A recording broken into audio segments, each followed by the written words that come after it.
Hello guys, কেমন আছো? আমি মালা চলে এসেছি তোমাদের জন্য আবার একটা নতুন ব্লগ ভিডিও নিয়ে। তো দেখো, আমার কিন্তু সকাল সকাল ভাতটা রান্না হয়ে গেছে। আর এই দিকে কিন্তু আমি মেয়েদের পাস্তা বানিয়ে দিচ্ছি। আর যখন আমি টিফিনে ওদের ভাত দেই, তখন ওরা বলে, মা ভাতটা কম করে দাও, কম করে দাও, অত ভাত খাবো না, ভালো লাগছে না, এরকমই বলে। তো আজকে একটু আমি পাস্তা রান্না করে দেব, দেখি কি বলে ওরা, যে কম করে দাও কি সবটা দিয়ে দাও। দেখা যাক, তোমরা ভিডিও দেখলে বুঝতে পারবে বন্ধুরা। তো চলো, আমি আগে নুন দিয়ে পাস্তাটাকে ফুটিয়ে নেব, নিয়ে ঠান্ডা জলে মানে ধুয়ে আনবো, তাহলে একটা একটা হয়ে যাবে পাস্তাগুলো। একটা পাস্তা আর একটা পাস্তার গায়ে লাগবেই না, এত সুন্দর ভাজা হবে পাস্তাটা, দেখলে তোমরা বিশ্বাসই করবে না। তো এই রকম কিন্তু ঢেলে ঠান্ডা করে নিয়ে কিন্তু আবার ঠান্ডা জলে সুন্দর করে ধুয়ে আনতে হবে, তাহলে সুন্দরভাবে ভাজা হবে। তো যাই হোক, এসবগুলো কিন্তু আমি আগে রান্না করতেই পারতাম না। তো এখন কিন্তু আস্তে আস্তে সব কিছুই শিখে যাচ্ছি। আর একটা মেয়ের এইসব তো মানে শিখতেই হবে, কিছু করার নেই। যেমন পড়াশোনা ছোটোবেলার থেকেই তুমি শিখতে শিখতে মাস্টার হয়ে যাও, তো এই রকমই কিন্তু সংসারের কাজবাজ ছোট থেকে শিখতে শিখতে তুমি একদিন মাস্টার হয়ে যাবে কাজে। তো আমার মেয়েদের এদিকে আলু সিদ্ধ দিয়ে ঘি দিয়ে ওদের ভাত দিয়ে দিলাম। আর এই দিকে পাস্তাটা আমি এখন ওদের টিফিনে দিয়ে দেবো। দেখো, ওরা কিছুই বলবে কি না সেটা দেখে নেবে। আমি কিন্তু জিজ্ঞাসা করছি কতটা দিবে, দেবো কি না। তো ওরা কিছুই বলছে না। টিফিনটা আমি ওদের দেখো সুন্দর করে গুছিয়ে দিচ্ছি। ভাত হলে এতক্ষণ বলতো যে মা ভাত দিও না, আমার সাথে রাগারাগি করতো ওরা, কিন্তু এখন দেখো কিছুই বলছে না। তো সবসময় কি ভাত খেতে ভালো লাগে?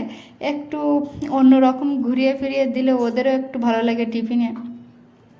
তো যাই হোক, আমি এই দিকে ওদের টিফিনগুলো সুন্দর করে গুছিয়ে দিয়ে এখন আবার দুপুরে রান্নাও আছে, তরকারি, যেহেতু ভাতটা হয়ে আসে আর তরকারিগুলো রান্না করতে হবে। তো ওদের টিফিনটা দিয়ে গুছিয়ে তারপরে কিন্তু আমি ওদের নিয়ে স্কুলে যাব। আর দেখো, এই দিকে এত রোদ্দুর বার হয়েছে, ওদের স্কুলে দিয়ে আসার আগে আমি মানুষদের বলছি, দাঁড়া তোরা একটু দেরি কর, আমি রোদ্দুরে বালিশ কাঁথাগুলো দিয়ে দেই। আর কম্বলও কিন্তু ভিজিয়েছি, সেটা তোমাদের আর অতটা দেখাতে পারিনি। কম্বল ভিজিয়ে কেসে ধুয়ে রোদ্দুরে দিয়েছিলাম তারপরে।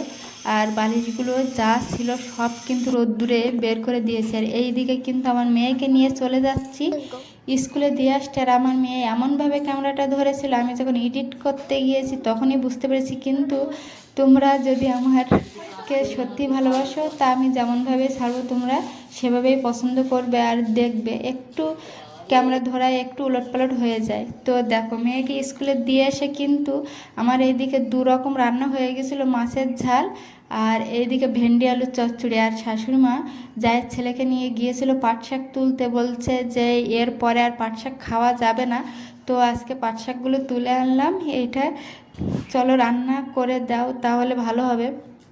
তো আমি এসব ভেবে আমি এইগুলো কেটে কুটে আবার আর রান্না করে নিলাম। এরকম করতে করতে আমাদের 3 রকম রান্না হয়ে গিয়েছে।